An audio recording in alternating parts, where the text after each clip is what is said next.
Hola con todos, bienvenidos a una nueva edición de SEO Mad Podcast.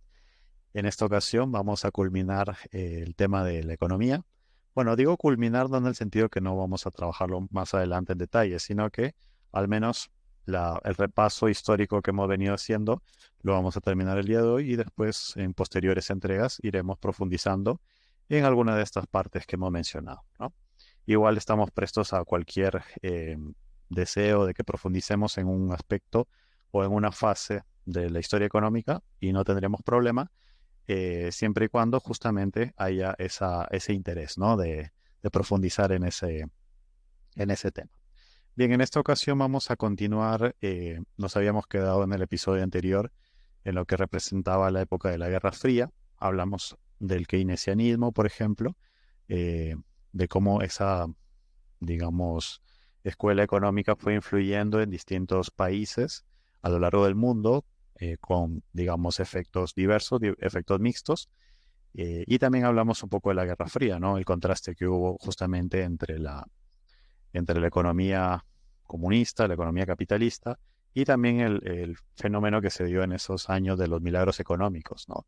El milagro de Alemania después de la guerra, el milagro japonés y así, ¿no? Y hoy vamos a hablar de un tema muy apasionante que es la época después de de la Guerra Fría, ¿no? Que es después de la caída del muro de Berlín, cómo comenzó la expansión del neoliberalismo, ¿no? Y una época que realmente es muy, muy atractiva de comentar porque básicamente pues se empezaron a divulgar pues libros como, por citarles un ejemplo, eh, El fin de la historia de Francis Fukuyama, ¿no? Que prácticamente decía que ya habíamos llegado a la cúspide del desarrollo económico con el neoliberalismo y que ya era la receta para todos los males, ¿no? Vamos a debatir en más detalle ese tema, y también vamos a ver lo que corresponde en la etapa actual, ¿no? Que hay una crítica muy fuerte al neoliberalismo. Muchos de los grandes exponentes del neoliberalismo en los noventas ahora están protegiendo sus economías porque sucedió un detalle que es que China creció sin precedentes justamente bajo las leyes del libre mercado, la regla del libre mercado, y eso generó pues una especie de volver a la protección, ¿no? Protegerse de esta amenaza económica y política que representó China. Es un tema interesante que también lo desarrollaremos hoy. Bueno, como siempre, agradeciendo la presencia del equipo de Soma Podcast. Estamos hoy con Martín y, bueno, el regreso de Reyles, que, bueno, están recuperándose de salud. Eh, y, bueno, primero de todo, Martín, ¿cómo estás? Muy bien, hemos tenido una charla previa a este podcast muy enriquecedora, que ya va a ser plasmada en un próximo podcast, que va a ser solamente recibida con mucho cariño y realmente con mucha exactitud de edición académica como debe de ser. Y bueno, muy alegre de estar una vez más de estar una vez más acá en SEO Más Podcast para hacer precisiones, para difundir el conocimiento y para promover la educación, la verdadera educación. Excelente. Qué bueno saber que estamos avanzando. Justamente hemos conversado sobre novedades que se vienen en el canal, ¿no? Van a haber más video reacciones de distinto tipo. Vamos a también traer a más invitados de otros, otros campos. Ya verán las sorpresas que se vienen en el canal. Reyles, ¿cómo estás?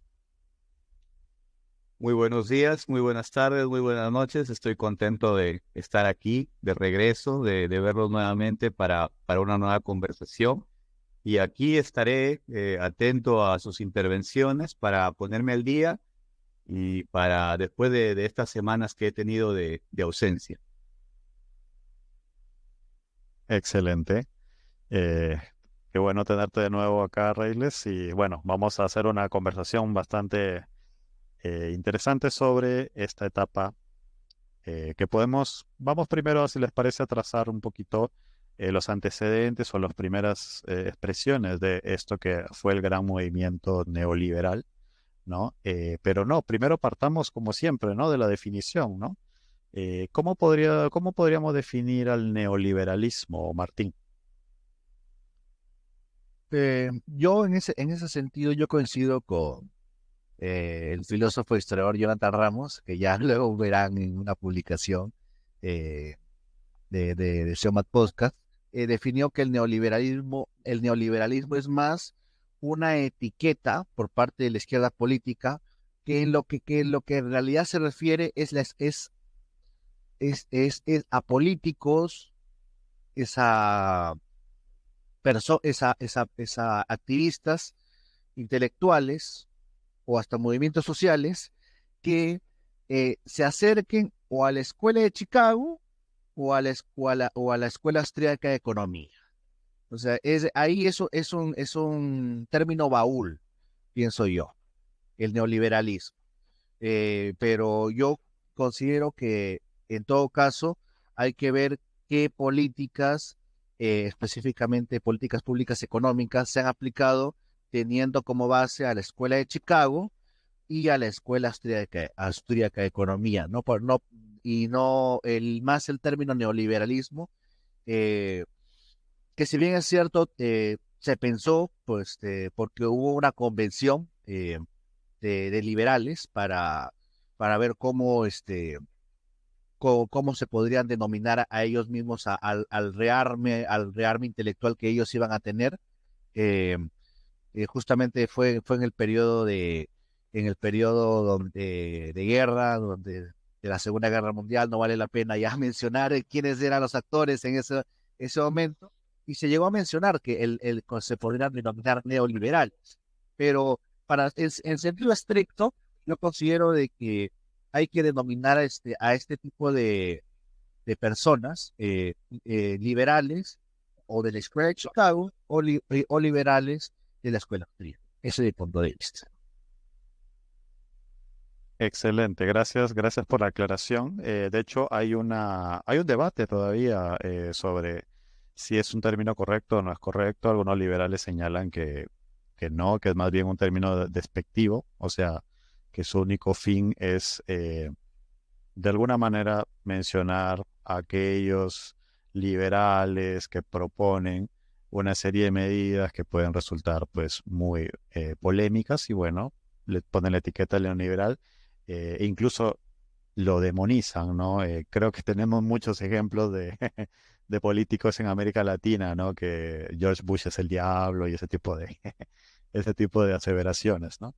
De hecho, creo que en los 2000 surgió mucho esa figura, ¿no? De líder político que, bueno, contra Estados Unidos, el capitalismo imperialista y todo ese tipo de cosas. Y claro, rondaba mucho el término neoliberalismo, ¿no?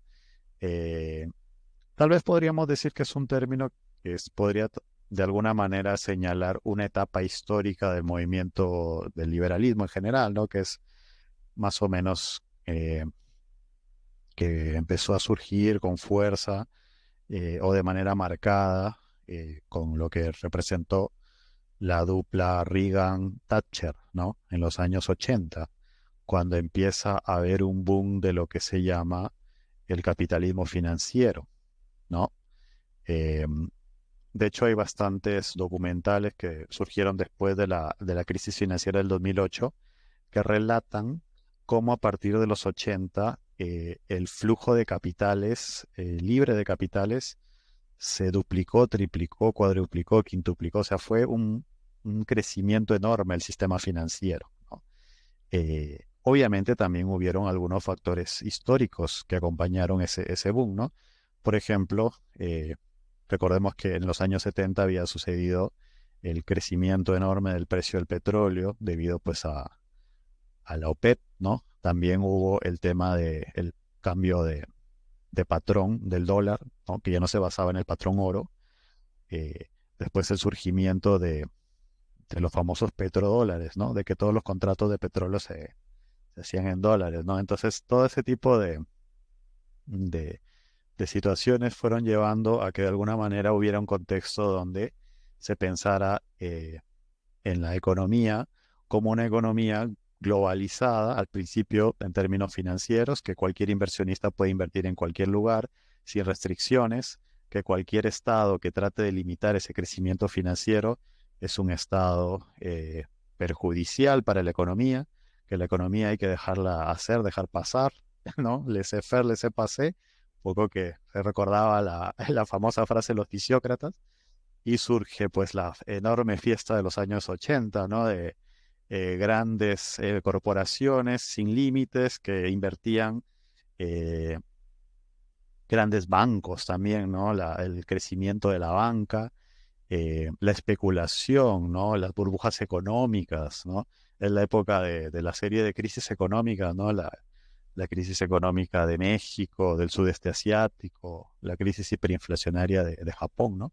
Entonces, creo yo que una de las características que podrían, que podríamos mencionar en esta etapa es justamente el desarrollo desenfrenado del capitalismo financiero, ¿no? Del sistema financiero. Eh, ¿Qué otros aspectos relacionados a este fenómeno podríamos mencionar? Yo estoy de la idea de que uno de los aspectos que más se puede mm, fijar con respecto a este fenómeno es es el cambio del patrón oro a, digamos, a que bueno, esto ya fue más propiamente con Nixon, ¿no? El gobierno de Richard Nixon, en que el valor, del dólar ya no valía con respecto a algo material, sino simplemente como que en confianza, simplemente, algo así, como alguna cuestión, en una cuestión de confianza. Tiene un nombre específicamente en economía. Eh, eso es como un primer paso. El valor Eh, fiduciario, creo que te refieres. valor fiduciario, sí. El cambio del patrón oro al valor fiduciario. Eh, Luego está la cuestión bueno, esto ya lo dice María Pilar Tello. Ya no sé, el dinero ya no va a sectores netamente productivos, sino específicamente financieros. Y el tercer paso es ya lo que es la burbuja inmobiliaria, ¿no? Es ya que es con lo que caracteriza la crisis lo que pone la crisis de este tipo de aplicación de políticas públicas. Excelente, excelente. Justamente es una etapa fascinante de rever porque hay mucho contenido cultural de esa época, ¿no? Se daba, por ejemplo, el caso de los famosos yuppies, ¿no? Que eran jóvenes que se metían a las finanzas, que se ponían pues a comercializar acciones de distintos lugares del mundo, no había fronteras, ¿no? Recuerdo una película, Wall Street, del 80 y pico, no me acuerdo el año exacto, que justamente reflejaba eso, ¿no? Y una de sus frases era: el dinero nunca duerme, haciendo referencia a que en la madrugada puedes comercializar en la bolsa de Tokio y en la mañana en la bolsa de Nueva York, ¿no? Entonces, aprovechar pues la simetría de la información, entendiéndose esto como tener información que no todos tienen, usar esa información para engañar a otros diciendo que tal acción vale más de lo que realmente vale, y hacer grandes fortunas, ¿no? Y se da pues esa figura, ¿no? Esa figura del trader de bolsa, ¿no? De que lleva una vida de lujos, una vida desenfrenada, ¿no? Y todo eso. De hecho, recomiendo mucho la película Wall Street porque hace un contraste justamente entre eso, ¿no? El hijo llevaba la vida de un trader de bolsa y el papá era alguien que trabajaba, era de hecho líder sindical en una empresa de fabricación de aviones. O sea, era como que la economía real y la economía eh, nominal. Era el padre representaba la economía real y el hijo la economía nominal, ¿no? Y así puedo mencionar muchos, muchos casos, ¿no? De esta revolución cultural que representó el hecho de ver como ideal, ¿no? El dedicarse a las finanzas, el especular, el generar grandes fortunas, ¿no? Eh, Otro tema también que es también relacionado, bueno, antes de pasar ese tema, que es el tema del libre flujo no solamente de capitales, sino también la libre contratación en cualquier lugar del mundo de mano de obra barata y demás. Eh, bueno, la época de los 80, Margaret Thatcher, Ronald Reagan, y surge justamente la debacle del sistema comunista, ¿no? O al menos del bloque comunista, que se vio reflejado como último, digamos, bastión o como último eh, figura o imagen que podemos ver es la caída del muro de Berlín, ¿no? Es algo muy simbólico porque, claro, se supone que el muro de Berlín dividía al mundo en dos, ¿no? El mundo capitalista, comunista. Entonces la caída del muro de Berlín era como el capitalismo venció, ¿no? Y de ahí surge toda una gama de autores que justamente señalaban pues al capitalismo como la panacea prácticamente, ¿no? La panacea, la solución final de todos los problemas de la humanidad, ¿no? Hubo bastantes producción bibliográfica, me acuerdo en esa época, libros bestseller, ¿no? Eh, Hablamos no solamente del campo de punto de vista económico, político, sino también de autoayuda, ¿no? Surgieron el famoso movimiento de los libros de autoayuda, ¿no? Que, entre otras cosas, a veces proponían el pobre es pobre porque quiere, ¿no? O sea, tú con tu voluntad, tú puedes vencer todo, tú puedes ser exitoso y demás. Eh, y bueno, una serie también de contenidos audiovisuales que reflejaban ese espíritu, ¿no? El espíritu de libre mercado, del emprendedor, del aventurado, ¿no? Que sale adelante justamente aprovechando las oportunidades del mercado, ¿no? ¿Qué otras características podríamos ligarlas a esta etapa, ¿no? Caída del muro de Berlín y una expansión prácticamente principalmente liderada por la cultura americana, ¿no? Esa expansión de las producciones culturales, audiovisuales y bibliográficas en esa época, Martín. Yo pienso que es la caída de una izquierda más dura, ¿no? Es la caída de una izquierda más dura, más stalinista, si se quiere, ¿no? Eh, Más de ese corte, y también es un error, ¿no? Ya esto ya lo diría Nicolás Márquez, ¿no? Que es un abogado, ¿no? Y también hace análisis político argentino. eh, Mencionaba de que justo cuando cayó el muro de Berlín y después, 2 años después, oficialmente cayó la Unión de Repúblicas Socialistas Soviéticas, también en ese mismo año, en el 91, sale El fin de la historia, que de Francis Fukuyama, ¿no? Curiosamente politólogo. Entonces, bueno, o sea, hubo como un festejo, como, bueno, se acabó la guerra, ganamos, ¿no? Por parte de lo que se conoce como Occidente, pero lo que no vio Occidente es de que efectivamente triunfaron contra la izquierda dura, contra la izquierda más ortodoxa, si se quiere, ¿no? Pero no triunfaron contra la izquierda más heterodoxa, más que el cual el padre intelectual de todos ellos es Herbert Marcuse, que justamente estaba en Estados Unidos. Y no, que hubo también la denominada Escuela de Frankfurt, con más bien esa caída del muro de Berlín y posteriormente la caída de la URSS fue una ventana de oportunidad para que esa izquierda heterodoxa salga a relucir, tenga su ventana de oportunidad para, valga la redundancia, salir a la palestra. Y es algo que su principal eco fue acá, fue justamente Sudamérica, no fue parte en Argentina, pero más comenzó más comenzó en Venezuela, Brasil, en Argentina, Paraguay, llegó a Ecuador, en Colombia, no, en Colombia no, en Venezuela, en Cuba, ya ni qué decir, ¿no?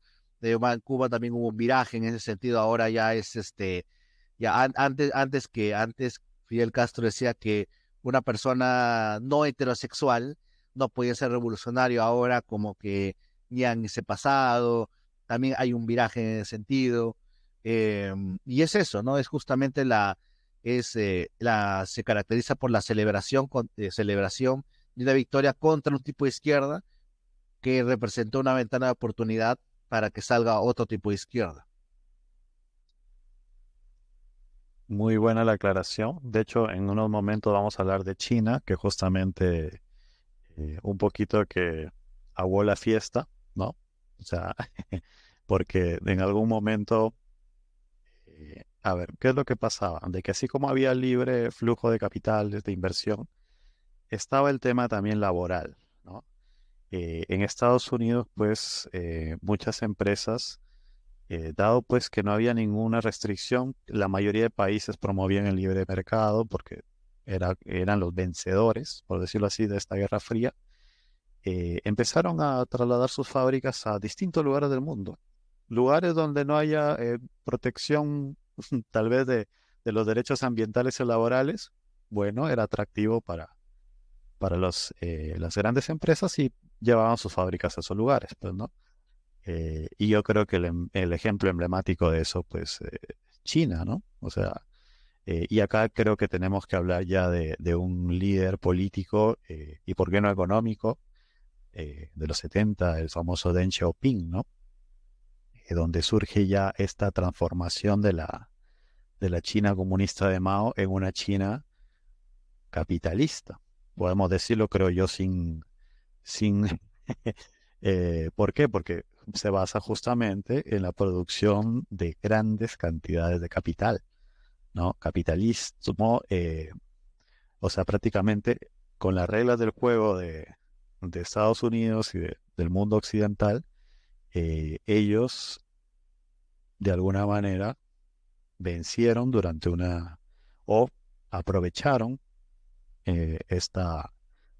este escenario, ¿no? Entonces, bueno, resulta que Deng Xiaoping y los posteriores políticos del Partido Comunista Chino eh, atrajeron las inversiones. Dijeron, bueno, acá tienen mano de obra barata, vinieron las inversiones, ¿no? Empezaron a construirse fábricas en muchas ciudades de China, ¿no? Pero resulta que todo eso era parte de un plan, ¿no?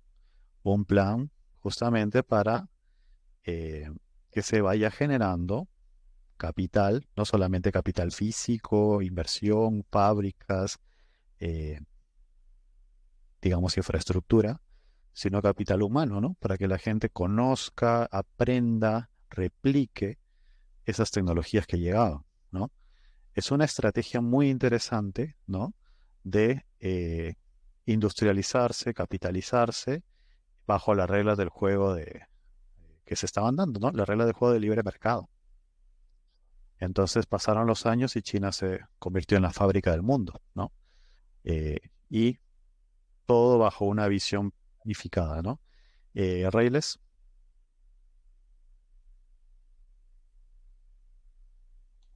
Sí, solamente quería introducir a la mesa de debate este tema de China capitalista, pero de todas maneras todavía conserva algunas cosas del comunismo. Es, creo yo, algo más como un híbrido entre el capitalismo y el comunismo. Es decir, en lo económico, capitalista, pero todavía vemos también el famoso culto a la personalidad, este tema del Estado, que tiene más importancia incluso que la familia, ¿no? Es decir, incluso hay algunos disidentes del sistema chino que han compartido, hay uno incluso que residente, me parece que en Estados Unidos, no recuerdo bien, pero que se hizo conocido, un youtuber chino, que se hizo conocido por su simpatía con Donald Trump, y publicaba, ¿no? Algunos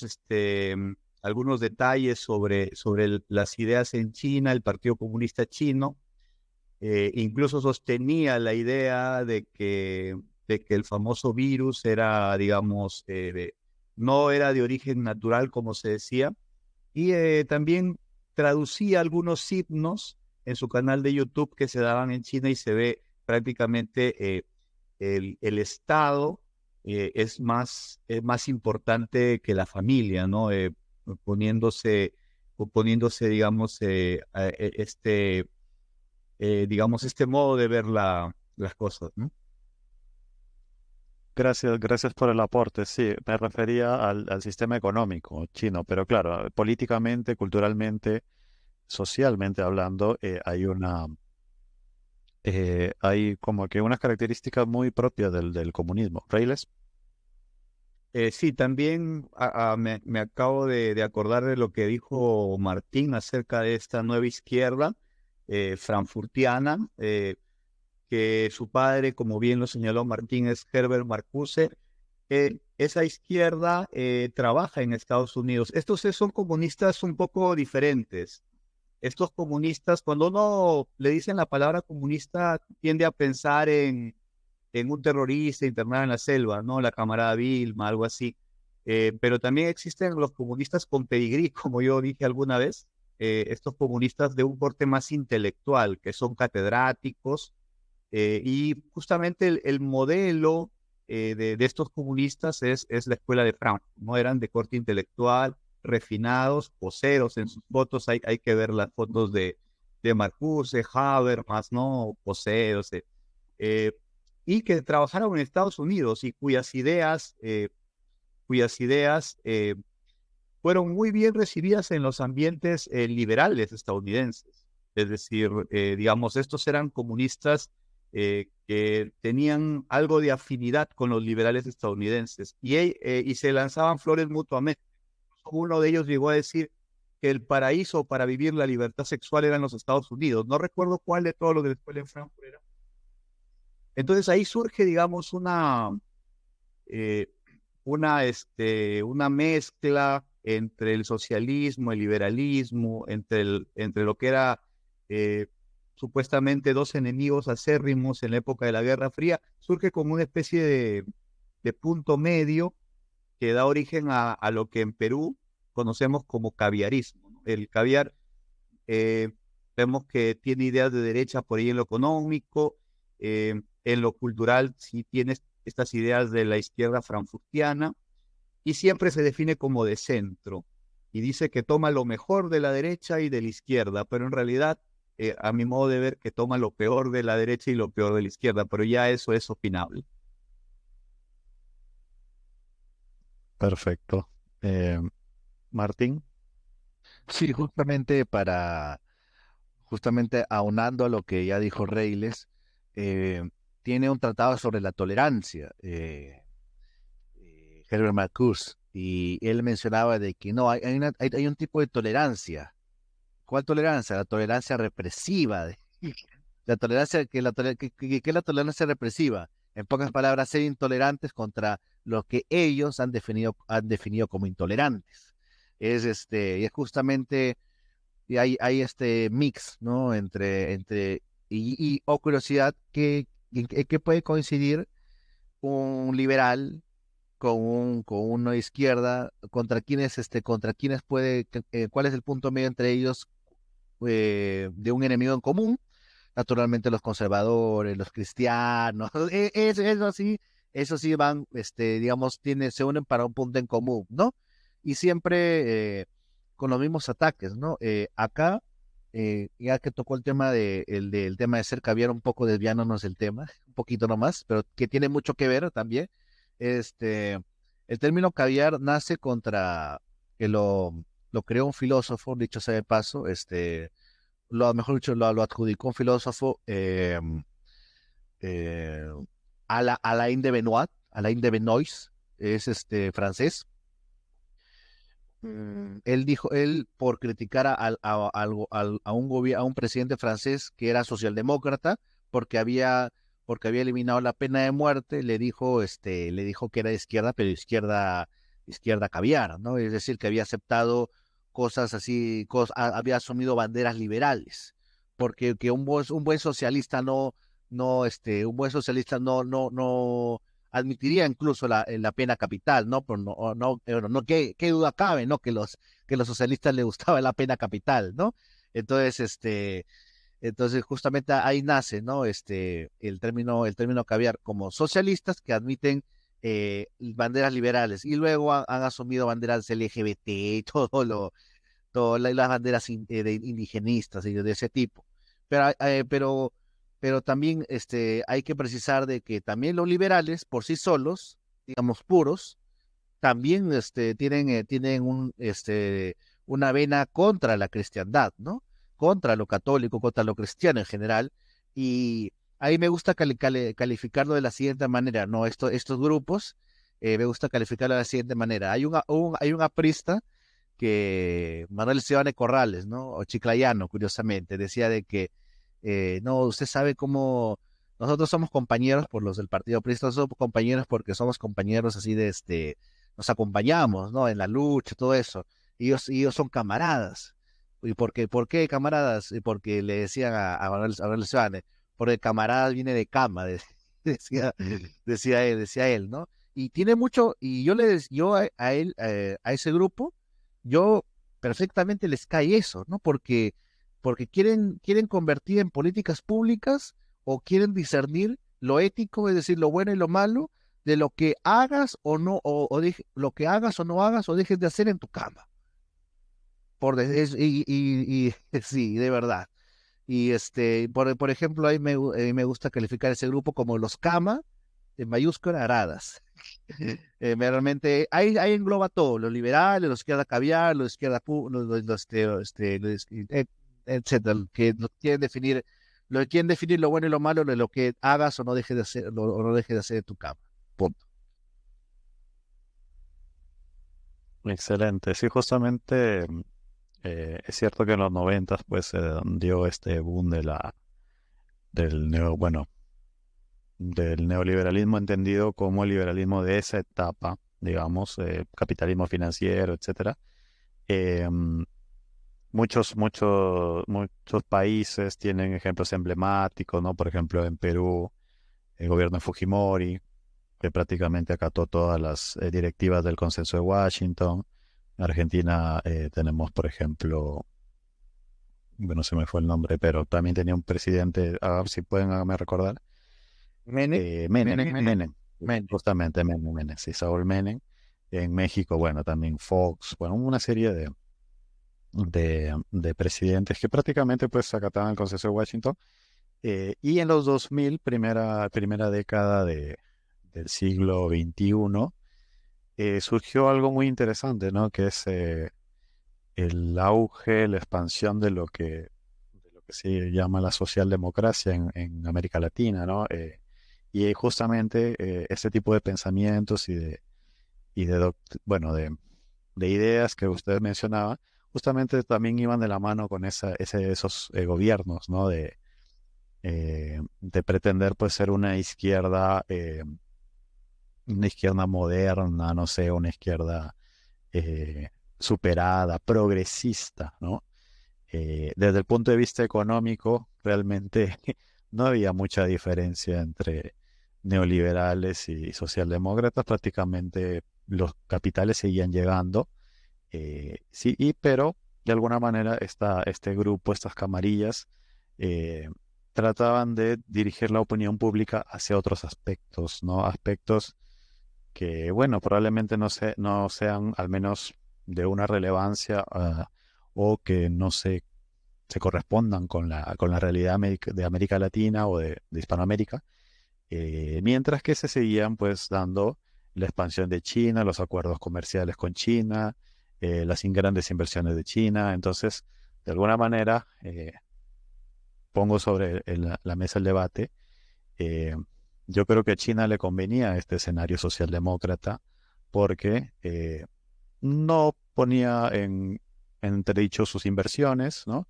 Más bien los socialdemócratas les gustaba las inversiones de China, no había ningún problema, ¿no? Siempre y cuando hubiera un financiamiento de estas agendas, de estas políticas, ¿no? Entonces, justamente en esa época es donde, bueno, en esa década, es donde se expandió mucho las relaciones comerciales de China con los países de América Latina, ¿no? Los tratados de libre comercio, las importaciones chinas, ¿no? Eh, y es curioso porque dentro del territorio de China no precisamente se expandían estas ideas de la socialdemocracia, ¿no? Reyles. Sí, justamente incluso lo difunden dentro de América Latina esas ideas. Yo recuerdo Rusia, por ejemplo, yo no sé chino, pero Rusia, el aliado de China, se sabe que para dentro de Rusia no acepta todas estas ideas de género, ¿no? Sin embargo, para afuera, en el canal que luego sería censurado por el tema de la guerra de Ucrania, el canal RT en español era propaganda de esos temas de género, porque es RT para América Latina. Estaba a favor de estos temas de género y sin embargo para dentro de casa no. Es decir, hay un doble comportamiento a lo que aceptamos dentro de nuestra casa y lo que mandamos hacia afuera, ¿no? Y quizá lo mismo eh, en temas educativos, quizá, ¿no? Me refiero a modelos, no solamente a cómo entender la moral, sino también a modelos educativos que de repente en estos países no se aceptan modelos educativos que luego se impulsan para afuera, para los países de América Latina, por ejemplo, ¿no? Luego está el tema de la, de la socialdemocracia, ¿no? Siempre que he tenido conversaciones sobre esto desde la izquierda, me han dicho, confundes comunismo con socialismo, ¿no? Y en realidad, para mí, este tema de la socialdemocracia al final busca lo mismo que el viejo comunismo, solo que con diferentes métodos nada más. Ya después está si se le llama neocomunismo, neomarxismo, ya eso. Pero para mí, finalmente esto de la socialdemocracia y viendo acá cómo han actuado en los últimos años este grupo de izquierda, que caviar, como le decimos, yo no los considero muy demócratas, que digamos, ¿no? Porque hay que ver el revuelo que causan cada vez que pierden. Sin embargo, en sus formas son aparentemente demócratas, ¿no? Ahí no sé qué opinará mi amigo Martín, que es politólogo. Realmente yo lo relacionaría bastante con el postmodernismo. ¿Por qué? Porque, bueno, qué duda cabe de que la izquierda se denomina caviar o progresista, como se le conoce, como tú bien mencionaste, Reyles, qué duda cabe de que son un fruto de la posmodernidad, en ese sentido.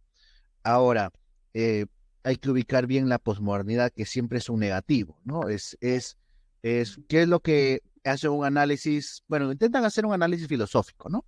Eh, ¿Qué es qué es lo que qué es lo que ha causado desgracias en el mundo, ¿no? Europa. Entonces hay que estudiar toda la periferia, ¿no? Todo lo que no sea Europa. El hombre, entonces la mujer es nuestro sujeto. ¿Qué es lo que, cuál es el sujeto, cuál es otro sujeto? Ah, el hombre heterosexual. Entonces, todo lo que no sea un hombre heterosexual, lo apoyamos también, ya. Muy bien. Entonces, siguen analizando. Ah, la religión. Europa fue cristiana. Entonces, todo lo que no sea cristiano, lo apoyamos. Por eso su apoyo eh, en su lógica interna es coherente, pero externamente es un absurdo, ¿no? Porque por eso apoyan el Islam. Lo que no saben es que si el Islam se apodera de Europa, lo primero que van a hacer, bueno, izquierda, tú que me abriste las puertas, te aplico la yihad. Entonces, y bueno, se sigue así, hasta llegar, bueno, a la economía, que dice, entonces, ¿qué es cuál es el fruto económico de Europa? El capitalismo. Entonces, vamos, en contra vamos a ensayar modos así de socialistas para ir en contra del capitalismo. Y así empiezan como un negativo, ¿no? Un negativo contra lo que ellos consideran los sujetos de la modernidad, ¿no? Ahora, ¿puedes repetirme la pregunta para contestarla? Porque se me fue, Reyes, porque sí, ya la tengo en la punta de la lengua. No, solamente qué opinas acerca de esto, de que la socialdemocracia es lo que decía Denis anteriormente, una izquierda más moderada, o si se trata, es algo muy subjetivo, porque no podemos estar en la mente de las personas. Yo decía que para mí en realidad busca lo mismo que el viejo comunismo, pero con diferentes métodos. ¿Qué opinas tú al respecto? Si es algo intencional, digamos, solamente un timo esto de la socialdemocracia. Perfecto, ya. Ahora, ¿por qué te digo que es la posmodernidad? Esto, es fruto tiene que ver mucho con esto, porque ya lo decía Agustín Laje, hay que dar créditos porque es el primero que lo pensó, es ahora ya no gobiernan las mayorías, ahora gobiernan las minorías, se apalancan con el poder judicial, con un sistema internacional, y no importa que acá hay una mayoría política, religiosa, social, si es minoría, manda. ¿Y por qué? Porque esto es también fruto de la posmodernidad, porque la posmodernidad dice, ¿dónde ha nacido la democracia como gobierno de las mayorías? En Grecia. Ah, es Europa. Entonces, nosotros estamos a favor de las minorías. Y por eso es de que, y en favor de esas minorías, hacen lo que sea, en todas sus palabras. Cuando ganan elecciones, pues democrático, pero cuando no ganan elecciones, ensayan, como tú dices, Reyles, un montón de cuestiones pues abominantes, ¿no? Para ellos tiene pero su lógica interna es buena, ¿eh? Su lógica interna es buena. La lógica externa, la lógica de verdad, es totalmente aberrante.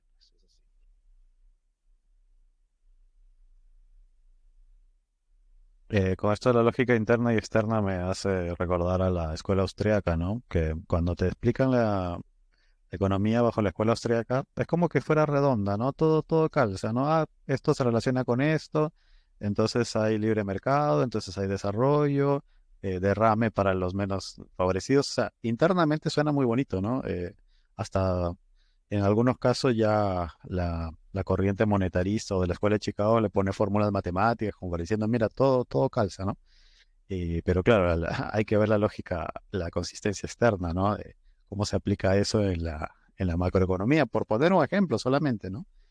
Eh, y bueno, estamos hablando de justamente este escenario muy interesante, ¿no? Donde es como si de alguna manera todas estas corrientes de socialdemocracia, relativismo, progresismo, facilitan la expansión de las mercancías chinas por el mundo, ¿no? Es como que, bueno, vamos a ponernos en contra, o sea, vender, como bien dijo Martín, la idea de en contra, ¿no? En contra de lo occidental, de lo de Estados Unidos, etcétera. Eso les beneficia culturalmente hablando, mientras que ingresan sus capitales, cual, cual, eh, cual capitalista americano, ingresa sus capitales en forma masiva a los distintos países e incluso a África y otros lugares. No solamente eso, sino también está el tema de Europa, que habíamos dejado de lado, que en Europa, y también hablar del tema de los bloques económicos, ¿no? Por ejemplo, está la Unión Europea y donde pues en esta época también de la socialdemocracia empezaron a surgir los gobiernos pues socialdemócratas, en su momento lo fue Macron, en su momento lo fue Merkel, bueno, principalmente, claro, ¿no? Entonces, ese tipo de doctrina, de pensamiento, ¿no? De cultura, podríamos decirlo, de alguna manera iba de la mano con una realidad contrastante, ¿no? Que era, por ejemplo, el de la inmigración de muchas personas que venían de países islámicos a Europa, ¿no? Entonces, y tanto en Europa como también en América Latina, hubo como que ya un rechazo y eh, una puesta en conciencia, ¿no? De que esas ideas, esa agenda, no tienen nada que ver con la realidad, ¿no? O sea, por ejemplo, en América Latina, pues se hablaba de las minorías, ¿no? Se hablaba pero realmente pues hay problemas de América Latina que son muy manifiestos, muy claros, ¿no? O en Europa, pues la gente en algún momento decía, esperen un momento, no podemos dejar que la inmigración llegue de manera digamos, sin ningún tipo de control, tampoco los capitales extranjeros. Mucha gente, muchos países empezaron a ponerse en contra de pertenecer a la Unión Europea, ¿no? De hecho, el famoso caso de Inglaterra que sale de la Unión Europea, ¿no? ¿Por qué? Porque se empiezan a dar justamente ese rechazo a todo lo que fue gestándose en la primera década del siglo XX, ¿no? ¿Ustedes cómo consideran en qué momento o de qué forma se fue dando ese punto de quiebre, ese rechazo, esa contestación hacia esta agenda, hacia esta visión globalista de bloques, de países, de libre mercado? ¿Dónde podríamos rastrear tal vez ese punto de inflexión, Martín? Yo pienso de que,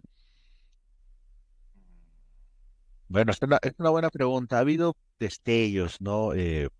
Con respecto a una respuesta a esta agenda. Por ejemplo, Marine Le Pen, su padre, ya postulaba. Naturalmente, el papá de Marine Le Pen era una persona que si no me equivoco, cuando la Alemania cuando la Alemania del pintor austríaco ocupó Francia, apoyó la ocupación, algo así, era, digamos, de ese pensamiento, pero igual, igual, muy aparte de esas ideas, es parte de, parcialmente me refiero a esas ideas que tenía, o fue una resistencia. eh, en Italia, Berlusconi también muy a su estilo, fue una resistencia, pero fueron muy, muy destellos, no fue algo muy orgánico, que digamos. Y es más, tanto fue así de que se llegó un momento en el que Perú con Colombia eran la excepción en Sudamérica, en sí también de Hispanoamérica, en que no era, digamos, no se adherían plenamente a esa agenda. Entonces, no es por nada y no es por o sea, no hubo algo orgánico para corresponderle a eso, pero quiera que no, quienes responden orgánicamente a eso es digo, en términos intelectuales, me refiero a académicos, es Agustín Laje con Nicolás Márquez, con su libro, el libro negro La Nueva Izquierda. Eso es un punto y aparte, orgánicamente. Políticamente, claro, hay destellos, como dije, Berlusconi, como ya dije, Le Pen, tanto padre con todo lo que significaba como su hija, eh, España con Aznar, un poco, eh, pero siempre eran destellos, no era algo muy permanente. Luego me acuerdo que en las primarias, en las elecciones en las que al final fue reelecto Barack Obama, en las elecciones primarias, el que quedó en segundo lugar fue Rick Santorum, que era un católico de la obra, el Opus Dei. O sea, siempre así destellos, destellos, destellos, pero no algo orgánico, ¿no? Y quiera que no, bueno, aparte Vladimir Putin, ¿no? Que es otra, otra realidad, ¿no? Que es allá, desde acá, o el Oriente, otra realidad. China también, naturalmente, otra realidad. Pero orgánicamente me parece que es una respuesta con sus fallas, con sus defectos, ¿no? Al tema de Agustín Laje, Nicolás Márquez, el libro negro de la Nueva Izquierda, porque, porque ellos hacen algo muy interesante, ¿no? Agustín Laje se centra más en el tema de género y Nicolás Márquez, que es algo que mucho no se centra mucho acá, no se mira bien, mejor dicho, es de que da la lucha en el sentido de que, oigan, lo que ha habido en Argentina no fue una opresión de una dictadura que tomó el poder porque quería tomar el poder. No, fue una guerra civil y ganaron justamente los militares. Y que justamente al tomar el poder los militares tuvo aprobación de todos los partidos políticos, que hasta los partidos comunistas, que eran, o sea, en ese momento como era dictadura, se les designaba, el gobierno nacional designaba municipios. Hasta el partido socialista tuvo cargos designados por la dictadura. O sea, para que tengan una idea de cómo era esa cuestión, ¿no? Entonces, me parece sí, bueno, Álvaro Uribe, también un destello, que también, que gobernó, no fue reelecto, pero también fue algo así, ¿no? Un destello. Pero orgánicamente ya se empieza con ideas en comunes de rechazar una agenda, es ya a partir de no sé, bueno, claro, de lo que dije, ¿no? Desde 2016 que se publica el libro, el libro negro de la nueva izquierda. Es más, acá tengo un libro del mismo Agustín Laje, y es muy interesante, ¿ah? Naturalmente asume premisa de la modernidad, se puede discutir eso, ¿no? Pero lo que quiero recalcar es, volviendo a Nicolás Márquez, es de que da una lucha en ese sentido histórica, de decir, ¿sabes qué? Acá los militares han sido juzgados injustamente. Y acá también hay un espacio que no se está luchando, que es el tema de que acá a los militares se les quiere, se les trata como, incluso lo dice el informe informe de la Comisión de la Verdad, el informe de la Comisión de la Verdad y Reconciliación, de que el Estado tuvo un plan de exterminio.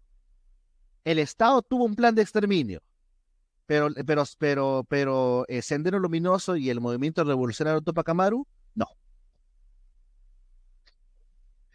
Y nadie ha cuestionado eso, nadie ha puesto un pero en eso, nadie, absolutamente nadie, ninguno de los partidos políticos que han gobernado sucesivamente después de haber acordado, de haber aceptado la Comisión de Verdad y Reconciliación, ninguno.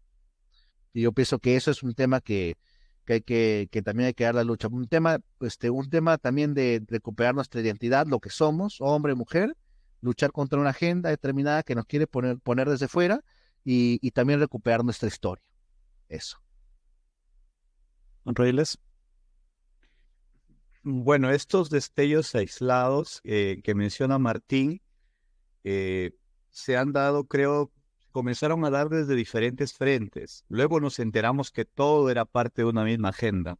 O sea, unos se opusieron desde el frente de lo moral, desde la identidad, otros desde lo político, que no estaban de acuerdo con una entrega de soberanía, ¿no? Sino que conservar algo de soberanía para los estados-nación. Otros desde lo moral se oponían a estos temas de la IBE, ¿no? Desde lo cultural, pero eran por separado. Otros se oponían, en Europa se oponían mucho a la inmigración descontrolada, ¿no? Pero donde ya se aunan todos los esfuerzos, para mí, en el punto de inflexión que tú apuntabas, Denis, creo que es con la crisis de los medios de comunicación. Cuando los medios de comunicación comienzan a perder credibilidad, es donde, digamos, todos estos que cuestionaban la narrativa ven, digamos, que hay, tanto en lo moral, en lo político, en lo económico, hay una línea, hay como un guión que siguen los grandes medios de comunicación. Hay una línea. Y entonces ahí vimos que se trataba de una agenda, pues, digamos, que aunaba todos estos aspectos, una agenda ambiciosa que pretendía entrometerse en todas, digamos, las dimensiones del ser humano, de la vida, ¿no? Para mí fue con la crisis de los medios de comunicación.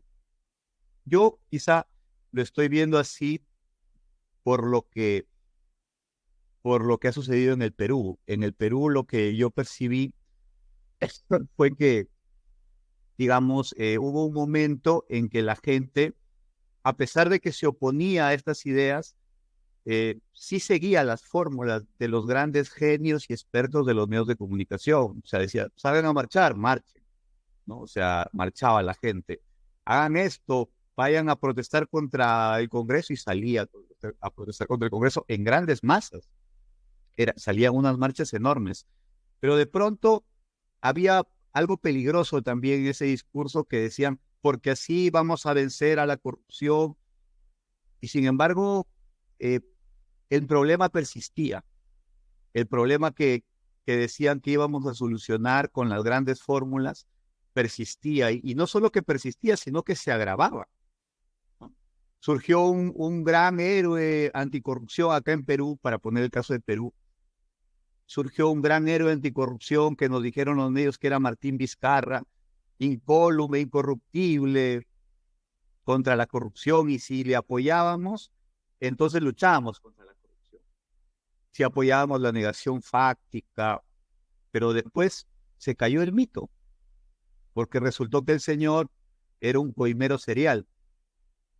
Y no solo eso, sino que después de que cerraron ese congreso, vino un congreso peor, y de repente otro peor, y así. Entonces la gente se cansó ya de esa narrativa, se cansó de los medios de comunicación, ya como que se pasó al otro extremo de querer cuestionar todo, y cuestionó todas esas narrativas, no solo en los temas morales, sino en los temas políticos, y de esa manera creo que comenzó a surgir el cambio.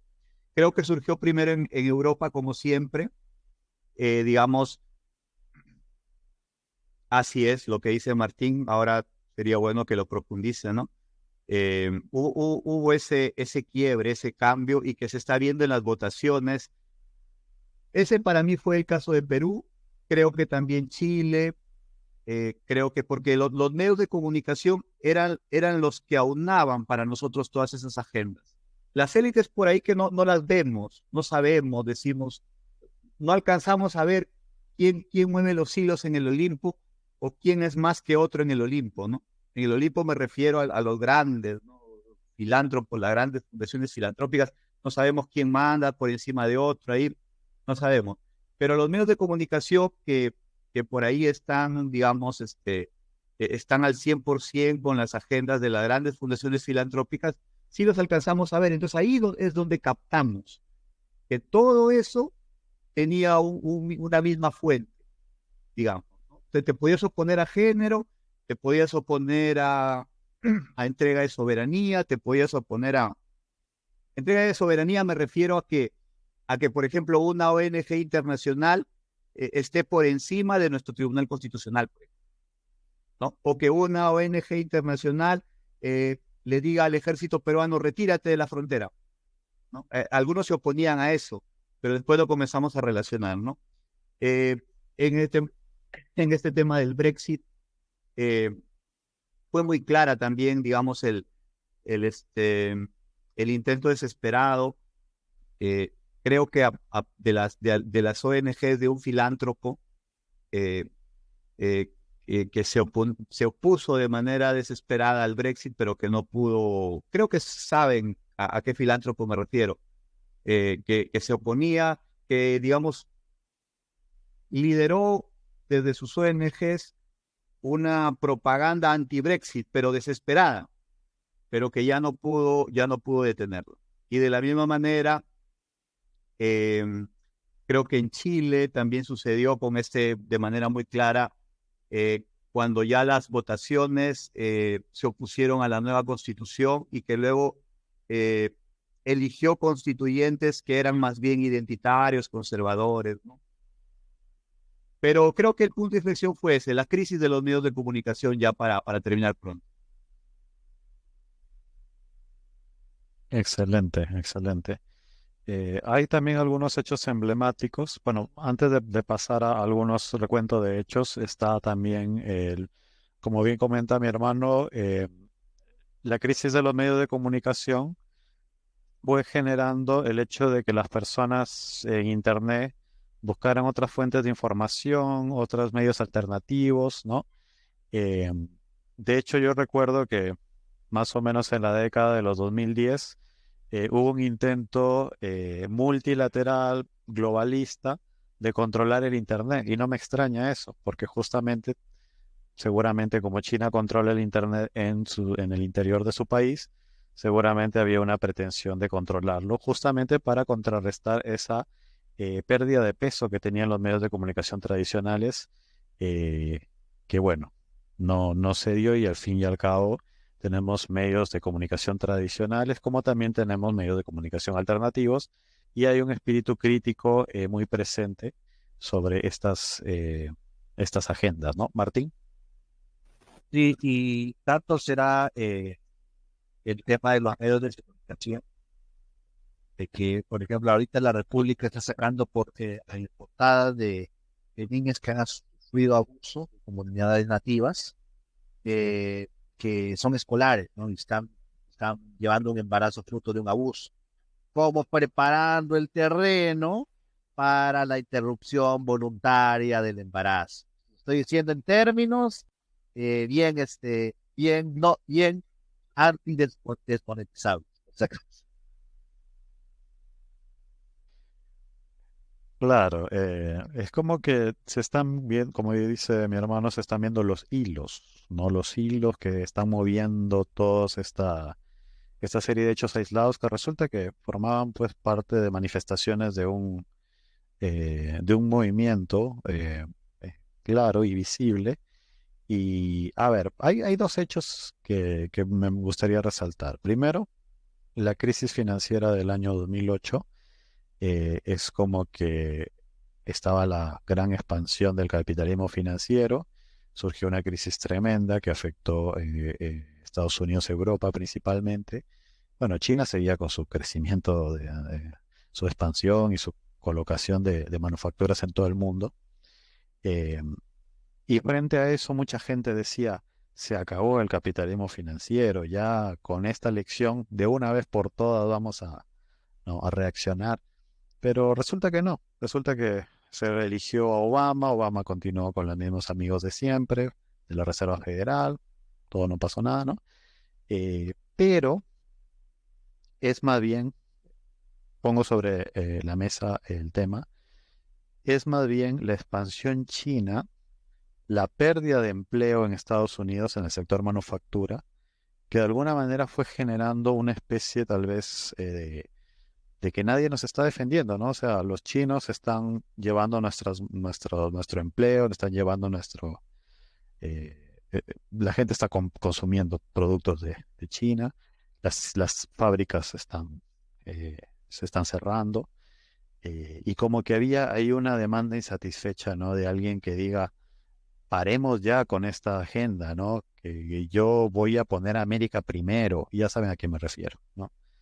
Entonces, y en ese momento yo recuerdo, año 2016, principios, eh, que la agenda en los medios de comunicación principales decían, ¿cómo va a ganar este desquiciado? ¿No? O sea, él representa todo lo malo que existe, ¿no? Él es un machista, es un tipo que no es caballero, que no tiene formas, etcétera, etcétera, etcétera, ¿no? Entonces, pero resulta que lo que él decía tenía un público. La zona industrial de Estados Unidos, donde había caído muy fuerte eh, negativamente la competencia china, necesitaba un líder que hablara en sus términos, ¿no? Reyles, Sí, justamente, eh, así como lo del Brexit, hubieron como, todo fue parte de un proceso y hubieron como señales que ya reflejaban esta crisis de los medios. En el Perú ya mencioné que había un antes y un después. Los medios decían salgan a marchar, la gente salía a marchar, pero después salgan a marchar y por ahí escuchabas al grillo, cri, cri, cri, cri, ¿no?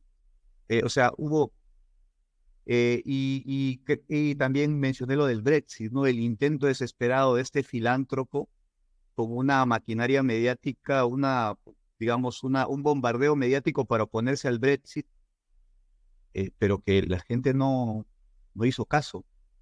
La elección de Trump también, que bien mencionaba Denis, es otro reflejo de esta crisis de los medios de comunicación, ¿no? Y creo que fue quizá el reflejo más potente de que algo ya andaba mal con los medios de comunicación, porque la campaña contra Trump fue brutal. O sea, incluso Francisco Tudela en una charla que dio en la Universidad de Piura, dijo él, siendo un hombre de la política, un hombre que estudia la política, jamás en mi vida he visto una campaña de desprestigio tan brutal contra un candidato. Tan brutal, ¿no? Y a pesar de eso, vemos que la gente eh, votó y eligió a Donald Trump, ¿no? Y se podrían mencionar más ejemplos que quizá vayan saliendo en el transcurso de la conversación.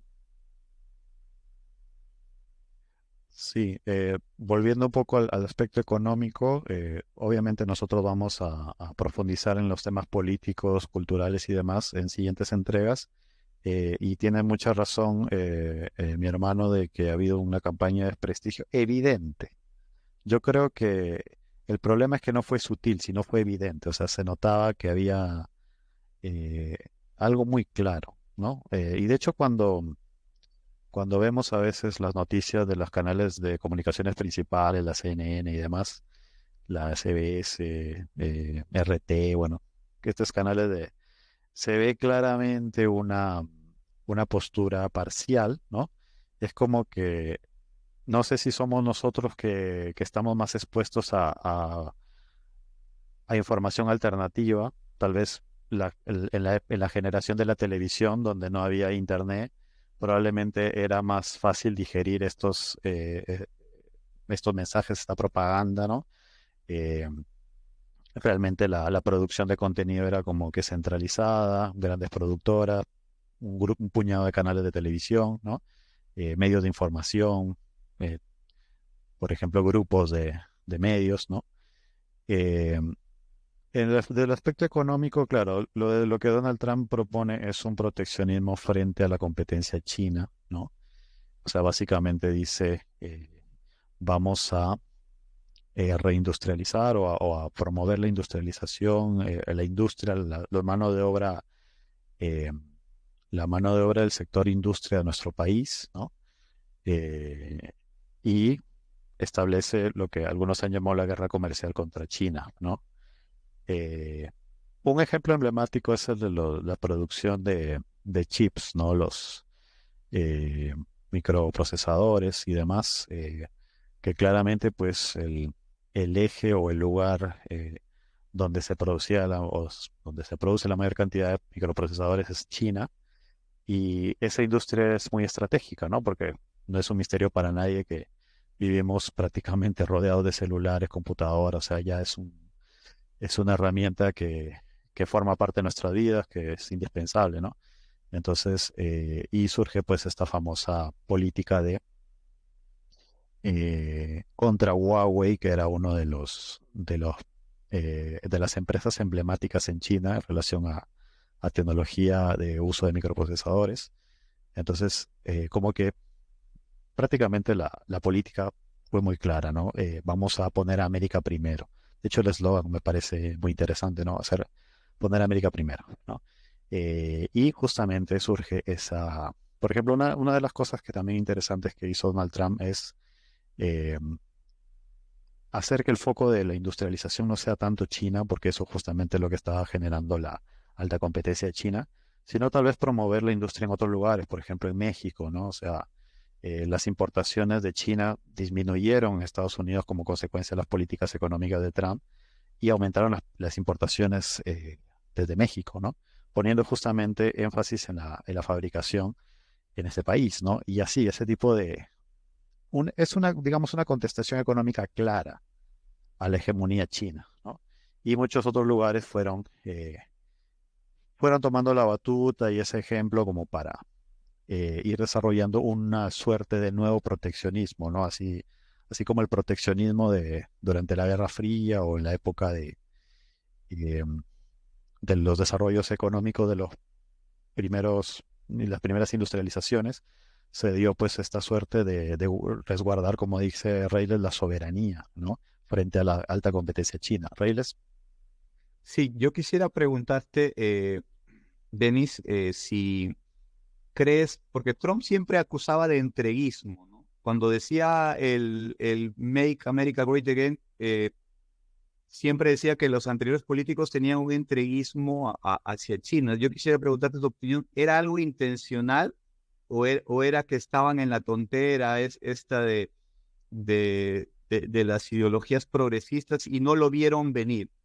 Porque, digamos, eh, es decir, siempre mientras Trump hablaba de estas cosas que conectaban con la gente, porque la gente decía, yo quiero trabajo, he perdido mi empleo, ¿no? Eh, quiero que, digamos, la mano de obra se contrate aquí. digamos, el discurso anti-Trump era con las mismas consignas, era que es un machista, que es un xenófobo, se quedaron en eso. Entonces, digamos, ¿la clase política estadounidense, a tu parecer, estaba embobada también con esto o realmente, como dice Trump, era que estaba entregada? ¿O estaba embobada y distraída o estaba entregada? ¿Fue intencional o no lo vieron venir este crecimiento de China a tu modo de ver, Denis? Gracias por la pregunta. Realmente me parece que es muy adecuada en esta parte del análisis. Como bien dijiste en algún momento, nosotros no podemos leer la mente de todos los que hacen la política, pero yo te diría que principalmente estaba entregada. Y te explico mis argumentos, ¿no? Eh, China realmente hizo un muy buen trabajo como para ser el protagonista en el juego, como se dice, el MVP, el jugador más valioso del juego, en las reglas del juego de Estados Unidos, ¿no? O sea, China realmente entendió muy bien esas reglas de juego y se dio cuenta de los, digamos, esos vacíos, ¿no? Que podían hacerles a ellos sobresalir bajo esas reglas del juego, ¿no?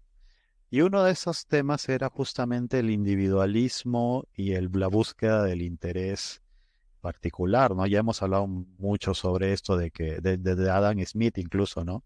Que nosotros no comemos por la bondad del carnicero, sino por su egoísmo, solamente por mencionar, ¿no? Entonces, de hecho, una de las palabras más, palabras menos, una de las cosas que decía Milton Friedman, que fue muy influyente desde la caída del muro de Berlín en adelante, toda esta, bueno, desde Ronald Reagan incluso, toda esta vorágine de neoliberalismo o de capitalismo financiero. Milton Friedman decía de que la única responsabilidad social que deben tener las empresas es generar beneficios, ¿no? Entonces, imagínate ese marco teórico y filosófico, ¿no? Entonces, los empresarios chinos dijeron, bueno, ¿cómo convencemos a los políticos estadounidenses bajo esa premisa? Bueno, dándoles más beneficios, ¿no? O sea, ¿quieren mano de obra barata? Vengan, inviertan en nuestro país, van a obtener más beneficios, ¿no?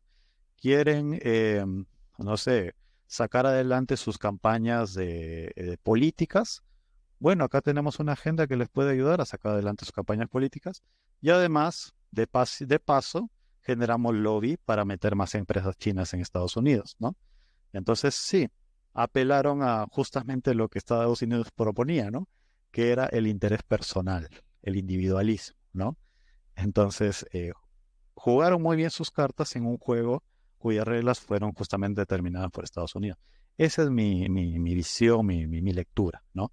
Eh, y parece curioso porque siempre pensamos tal vez, o mucho tiempo hemos pensado en América como tal vez un lugar donde hay mucho nacionalismo, donde la gente, eh, creo que mucha película también hemos consumido, ¿no? La bandera flameante de América, ¿no? Pero yo creo que un gran empresario de una multinacional, si busca maximizar sus beneficios, vende hasta su patria, ¿no? Yo creo que ese es apelaron un poco, creo, a esa, diferente a lo que mencionó Reyes de que más bien en el Estado chino promueven de que el Estado es por delante incluso de la familia, ¿no? Imagínense ese postulado filosófico, ¿no? O sea, mientras en Estados Unidos se vendía de que tú tienes que velar por tus propios intereses, tu egoísmo es lo que va a llevar a que la gente tenga empleo, tenga alimentos. En China, más bien, como bien dijo Reyles, el Estado es lo primero, el Estado por encima hasta de tu familia, de tu vida, de ti, ¿no? Entonces, es muy interesante la estrategia política económica, ¿no? Ahora, justamente Donald Trump me parece que tenía muy claro eso y por eso mencionaba el entreguismo. Y eso caló muy fuerte, porque claro, prácticamente muchos americanos que perdían su trabajo veían que los políticos de turno ni siquiera mencionaban, o sea, miraban hacia otro lado, ¿no? Entonces ahí hubo una demanda que Donald Trump, con toda su, con todo su histrionismo, supo explotar, ¿no? Yo me acuerdo mucho cuando, cuando debatía o cuando se ponía en contraposición de Obama, ¿no? Él decía, Obama es un chico bueno, me cae bien, ¿no? O sea, como diciendo, es un tipo que no tiene carácter, ¿no? Que no va a ponerle frente eh, a todas estas influencias políticas económicas chinas y el entreguismo, como bien señaló Reyes, ¿no? En cambio, claro, Donald Trump daba la imagen de alguien que sí va a hacer un cambio, ¿no? Ya puede ser alguien que no sea sutil, que bien, el hecho de no ser sutil jugaba a su favor, ¿no? Reyes, Sí, estaba buscando el disidente chino del que hablé anteriormente, se llama Yuan Li, y en su canal de YouTube ha traducido un himno chino que dice, es el partido es más cariñoso que la madre, o sea, más importante que la madre. Sí, e incluso Bermejo, para ya no ir tan lejos, Guillermo Bermejo se le grabó una declaración así parecida, ¿no? Que el partido era más importante que la familia. Hace tiempo lo escuché, lamentablemente no saqué el extracto para compartirlo, pero sí recuerdo que le grabaron y dijo eso. entonces ahí está, ¿no? Justamente, esa es mi lectura, ¿no? De que mientras que China fue promoviendo un amor hacia el Estado, hacia el nacional, hacia la nación y demás, Estados Unidos fue promoviendo un amor al dinero, ¿no? Y el dinero no tiene origen, ¿no? El dinero, venga de donde venga el dinero, ¿no? Entonces yo creo que explotaron esa brecha cultural, podemos decir, ¿no? Eh, ahora, justamente Donald Trump que quiso pues contrarrestar eso. También dando la imagen de que él sí es capaz de meterse con China, porque hubo un momento donde ya la gente, los países dijeron, ojo que no hay que meterse con los chinos, ¿no? En cambio, Donald Trump directamente, ¿no? Fue muy frontal. Entonces, como que eso generó, creo yo, una gran resonancia en términos de apoyo popular, ¿no? Martín. No, claro, y cuando le dijo a los miembros de la OTAN, bueno, preséntenme resultados, o si no, ya no los financio. Eso fue también ya el colmo de la no sutileza, ¿no? Era un hombre así bastante, tenía esas formas, por decirlo, ¿no? Por ponerle una palabra, pero sí, es que mucho hace el hecho de que Trump, y esto lo explica, ¿cómo se llamaba el académico que tú citas, Reyles Jalife? Sí, Alfredo Jalife, mexicano, politólogo. Mexicanos. Sí, él es Trump se dio cuenta o habrá pedido asesoramiento de que Obama cometió un error, ¿no? Que es el hecho de que con sus acciones geopolíticas acercó Rusia a China, lo cual no le convenía, ¿no? Y no le convenía a los intereses estadounidenses. Y lo que hace Trump es básicamente, es lo que hace Trump es básicamente, oye, Rusia, ven, comerciemos, o sea, no, o sea, hablemos, no te vayas con China, no, ven, ven, ven, no tengo ningún problema contigo, ¿no? Y los demócratas, como siempre, que no, que desde el Partido Demócrata, que no, que lo que pasa es que Putin lo ha grabado, tiene un video íntimo y por eso lo extorsiona. Bueno, pues siempre sale con sus cosas los demócratas estadounidenses. Y pero en sí me parece un buen me parece que geopolíticamente me parece mejor Trump para los Estados Unidos. Trump me parece mejor que Obama, porque Obama sí cometió un error gravísimo con sus acciones acercó Rusia a China. Eso es lo que dice Jalife. Pero ahí está el tema. Oye, pero tú qué le vas a proponer a Rusia para que se vaya contigo. Y ahí dice Jalife algo bien interesante, el reparto de Europa.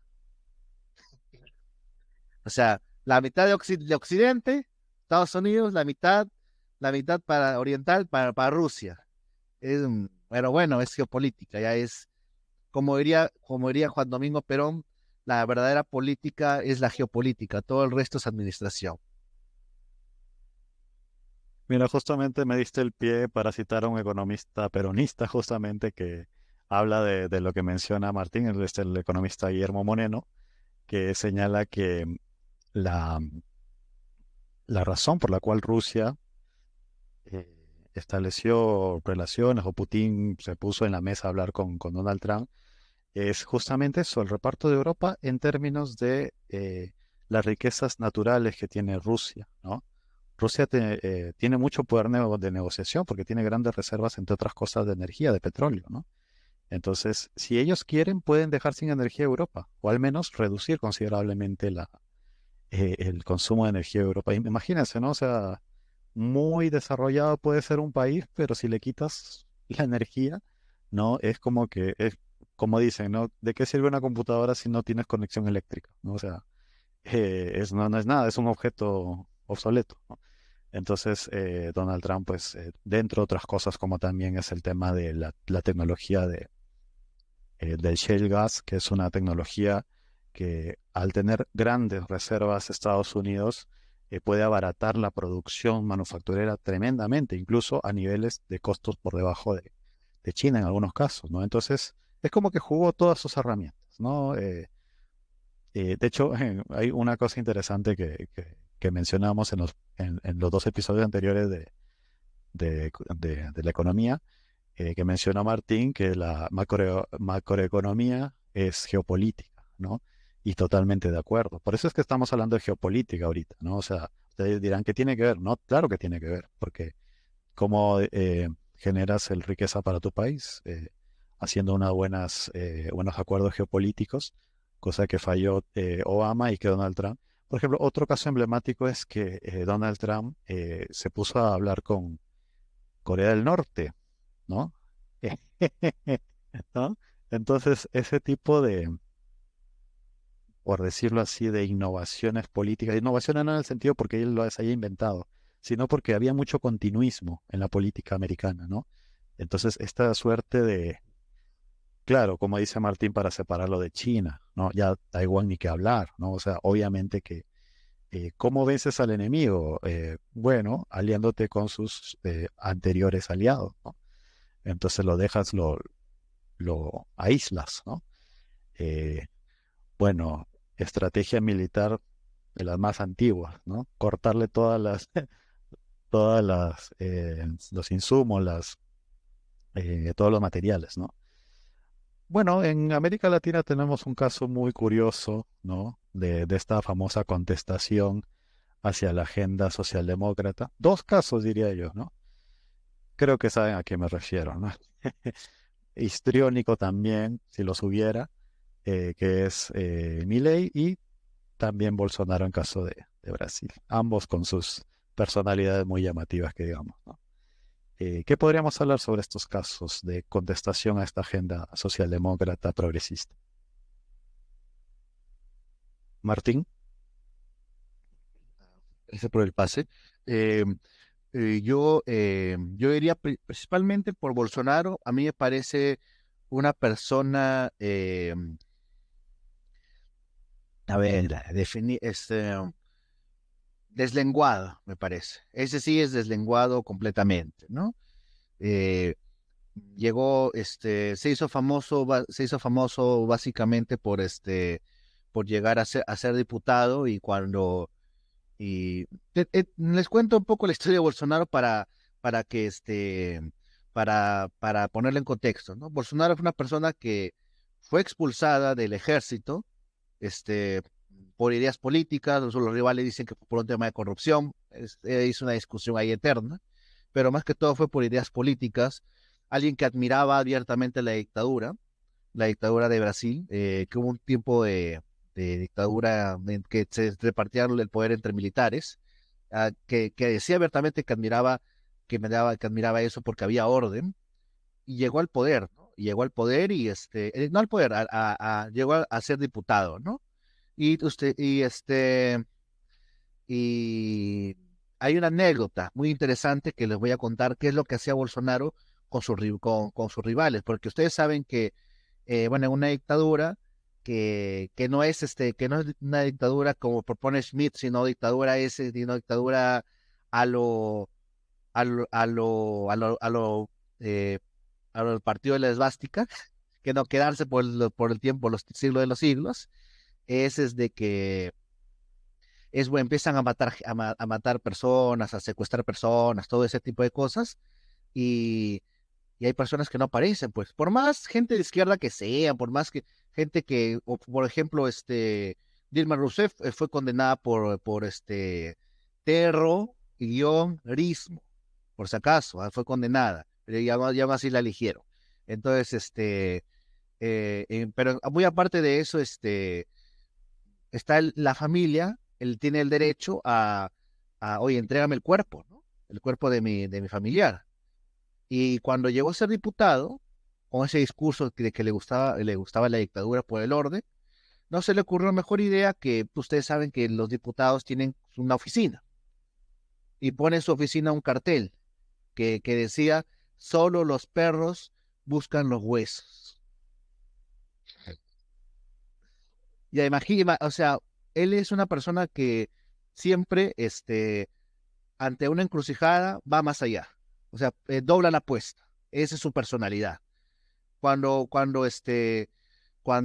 una diputada brasileña le increpó de que como que defendía violadores,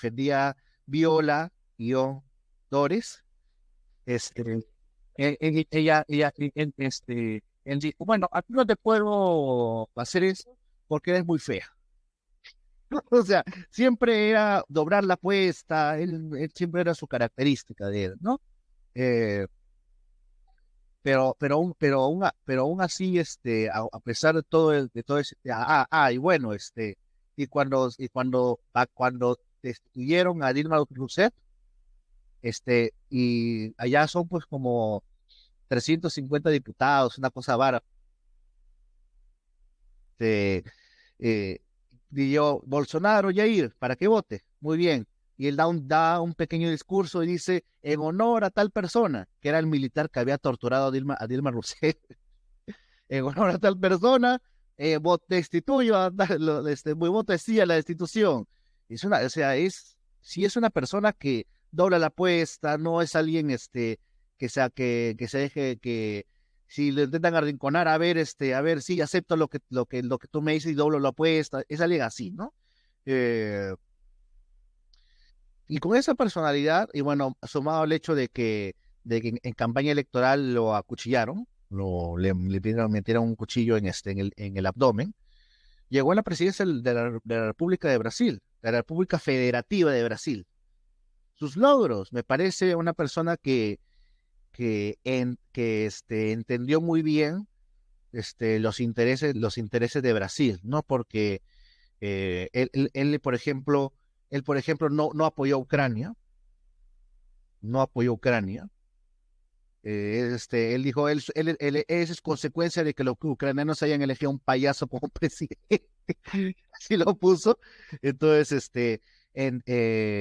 naturalmente, y siendo él sionista, siendo él, o sea, él es cristiano, pero siendo sionista dijo eso.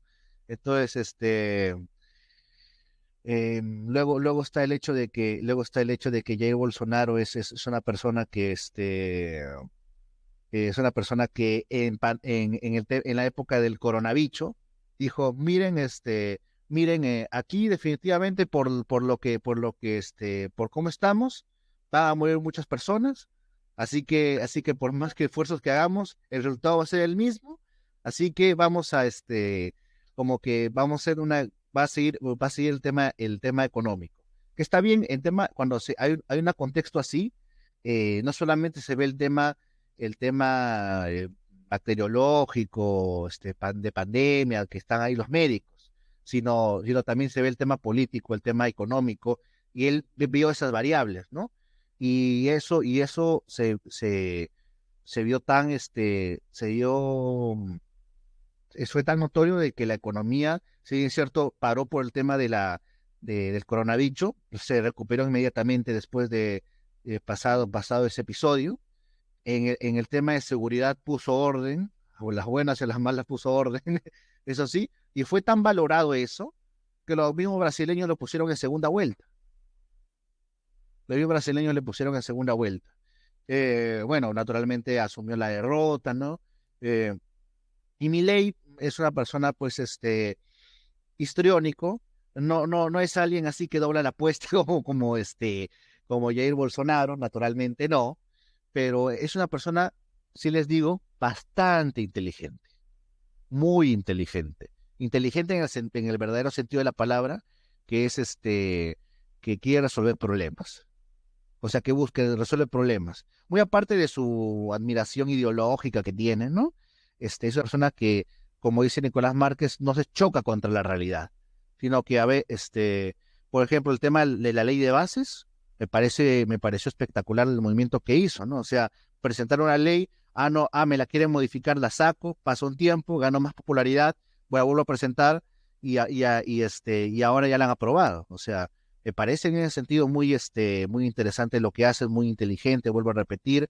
Eh, él, ¿por qué le digo por qué resalto esta característica? Porque antes de que se hiciera conocido en sus presentaciones mediáticas, él estudió teatro. Entonces él como favoreciendo su histrionismo. Él entendió de que,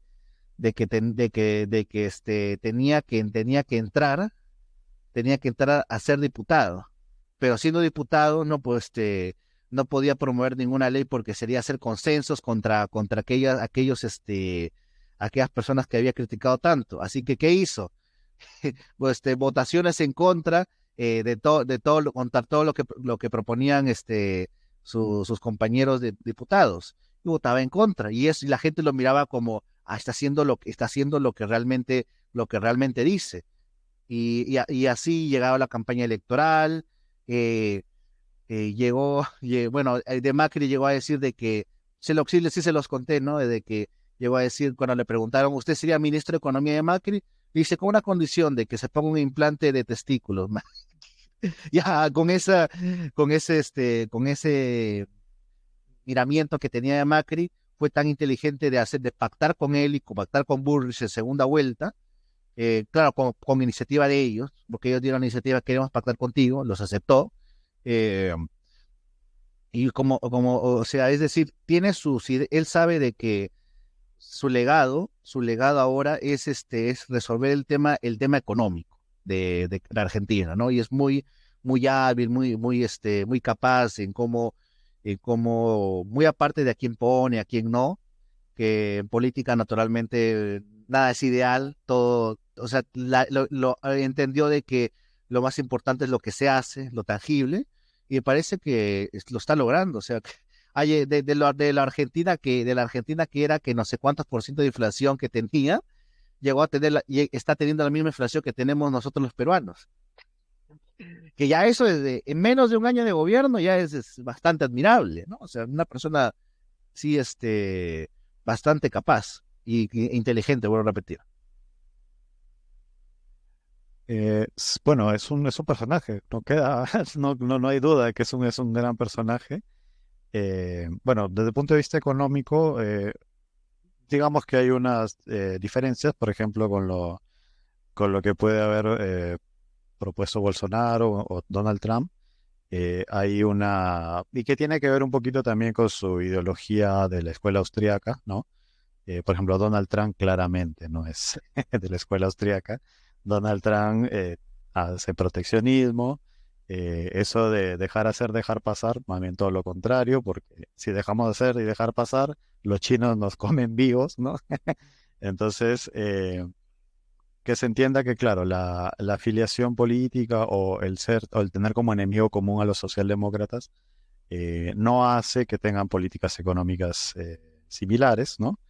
Eso también dejarlo claro. De hecho, como también sucedió en la época del auge de la socialdemocracia, hubieron gobiernos que tenían gasto público enorme, un poquito más clientelistas, populistas, como hubieron algunos un poquito más con menos gasto público, pero ambos promovían la agenda, ¿no? Hubieron, como dicen, derechas, izquierdas, pero contra China no se metía nadie, ¿no? Y contra la agenda tampoco, ¿no? Entonces, es cierto que hemos hecho un recuento de distintas posturas políticas, pero bueno, dejar claro que una postura política no necesariamente determina la política económica. De hecho, China es el mejor ejemplo, ¿no? Puede tener la parte económica ultracapitalista, pero la parte política lo maneja de otra manera, ¿no? Y yo creo que a manera de reflexión final, es un buen, esta serie de diversidad que hay entre las políticas económicas, la política en general, la geopolítica, la agenda, la cultura, nos hace ver pues que realmente no hay que etiquetar así como así algo como este es de derecha, este es de izquierda, porque realmente los matices son muchos, ¿no? Como dicen, ¿no? Hay gente que habla de la izquierda pero gobierna con la derecha y ese tipo de combinaciones, ¿no? Siempre hay que analizar los casos, cada uno en su respectivo contexto, eh, y bueno, ver, es cierto, patrones similares entre sí, pero saber pues que al fin y al cabo cada nación tiene su propia realidad, por tanto requiere políticas económicas distintas. De ahí viene justamente la labor de los economistas, los que hacen la política, de diagnosticar la situación que tiene cada país, ¿no? Hay países que son ricos en recursos, otros que no. Hay países que tienen mucha población pero poco capital, como lo fue China después de Mao. Entonces hay que hacer pues una serie de políticas con esa ventaja que tienes. Y bueno, en líneas generales yo creo que como reflexión final, no hay una doctrina única, ¿no? En los 90 se vendía que la doctrina del consenso de Washington era la panacea, la que garantizaba la felicidad de todos los seres sobre la Tierra. No existe tal cosa. Hay que analizar muy bien la situación de cada país, de cada lugar, y con base en eso, ver qué política es la más adecuada, ¿no? Y como dice Martín, ser inteligentes, en el sentido amplio de la palabra, ¿no? Muy bien. Entonces con esto finalizamos estos 3 capítulos de la economía. Bueno, la verdad la pasé muy bien. Vamos a hacer un pequeño así repaso de lo que hemos hablado hoy día. Hoy hemos partido hablando de la fiesta del capitalismo financiero, ¿no? Los años 80, los años 90, el fin de la historia según Fukuyama, ¿no? Después hemos hablado un poco de lo que fue la expansión de la socialdemocracia, aspectos sociales, culturales, políticos, que van de la mano, obviamente, y cómo eso estaba justamente de forma contemporánea con la expansión económica china. O sea que de alguna manera, pues, había una especie de simbiosis ahí entre esos dos aspectos, ¿no? Después surge destellos, como bien dijo Martín, de una respuesta ante eso. Hemos visto casos de Estados Unidos, casos de Inglaterra, que sale de la Unión Europea, casos de Brasil, de Argentina. Y bueno, comparto de que son destellos, todavía tal vez no vemos un gran movimiento unificado y claro, pero bueno, digamos que son un poco las tendencias que nos hacen ver que podría venirse en un futuro, ¿no? Bueno, siempre agradecido con la presencia del equipo de SEOMAT. ¿Cómo la pasaste, Martín? De hecho, como siempre, muy bien, siempre avanzando, siempre caminando en el camino de la difusión del conocimiento, de la educación y realmente espero que tengamos para mucho, mucho más. Excelente. Reyles, ¿qué tal la pasaste? Muy bien, como siempre. Yo agregaría a lo que dijo Martín, siempre aprendiendo también. Me disculparán si en algunas intervenciones todavía estaba tosiendo, no me he recuperado del todo, pero bueno, al menos ya puedo hablar con cierta continuidad. Y bueno, agradecerles como siempre y también a las personas que nos vean y que no duden en dejar sus comentarios y en proponernos temas también para las siguientes entregas. Excelente. Y bueno, agradecerle de parte del equipo de SEOMAT Podcast a todos bueno, los que nos oyen, los que nos ven, los que nos consumen. Decirles que para el momento en que van a ver este video, ya van a ver un video de una nueva serie que hemos publicado, que se llama SEOMAT Reacciona, que básicamente es una reacción a contenido y material, digamos, interesante. Por ejemplo, en esta primera entrega van a ver que hemos reaccionado a un debate muy eh, interesante, a la vez que también entretenido. Ya verán la sorpresa en el canal, ¿no? Y recuerden siempre, bueno, suscribirse para que puedan ver las notificaciones de todo lo que subimos y también ponerle me gusta que nos ayuda a divulgar a más personas este contenido. Estamos atentos a cualquier observación, comentario, sugerencia de temas. Realmente queremos generar una comunidad más dinámica y participar, digamos, o hacer que participen todos nosotros, ¿no? Mucho gusto, como siempre, y espero que la pase muy bien. Hasta luego.